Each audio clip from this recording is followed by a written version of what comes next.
আসসালামু আলাইকুম। আপডেট খবর প্রবাসের পক্ষ থেকে চলে এসেছি নতুন আরেকটি ভিডিও নিয়ে। এই ভিডিওটির মাধ্যমে জানিয়ে দেব কুয়েতে বসবাসরত প্রবাসীদের জন্য অত্যন্ত গুরুত্বপূর্ণ কয়েকটি আপডেট নিউজ সম্পর্কে।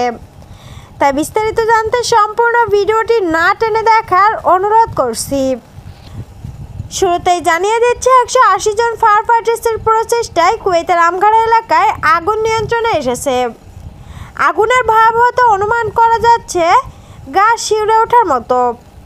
তথ্য মতে আগুন লেগেছিল কাঠের দোকানে।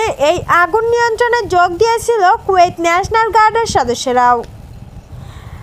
আলহামদুলিল্লাহ, কোনো হতাহতের খবর পাওয়া যায়নি। আল্লাহ পাক সকলের প্রতি সহায় হন।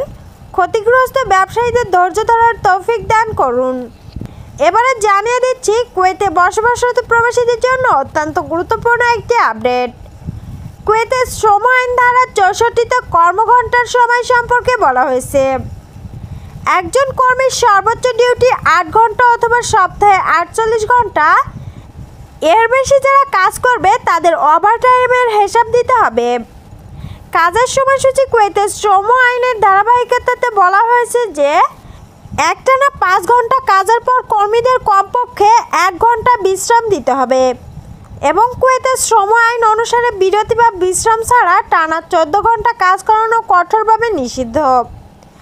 নানা অজুহাতে যেসব মালিক বা কোম্পানি বেতন কাটে, কুয়েতের শ্রম আইনের ধারা 48 এবং 70-এ বলা হয়েছে আদালতের আদেশ ছাড়া কোনো কফিল বা কোম্পানি মালিক তার কর্মীর বেতন কর্তন করতে পারবে না।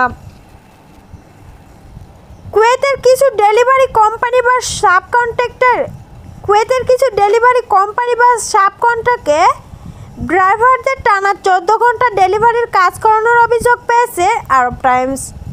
এমনকি 5 মিনিট বিশ্রামের সুযোগ নেই। বিশ্রামে গেলে বেতন কাটার হুমকি দেওয়া হয়। তারই ভিত্তিতে ডেলিভারি ড্রাইভারদের শোষণ থেকে মুক্তি দিতে প্রতিকার বিষয় উপস্থাপন করেছে, যা কার্যকরী বলে মনে করা হচ্ছে।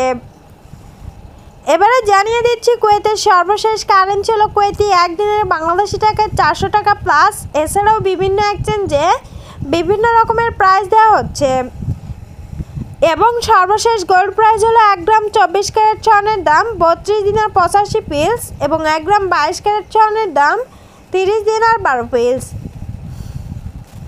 সম্মানিত ভিউয়ার্স, এই ছিল আপডেট খবর প্রবাসের সর্বশেষ আপডেট। পরবর্তী আপডেট ভিডিও পেতে আমাদের চ্যানেলের সঙ্গেই থাকুন। দেখা হবে নতুন কোনো ভিডিও নিয়ে। সে পর্যন্ত ভালো থাকবেন, সুস্থ থাকবেন। আল্লাহ হাফেজ।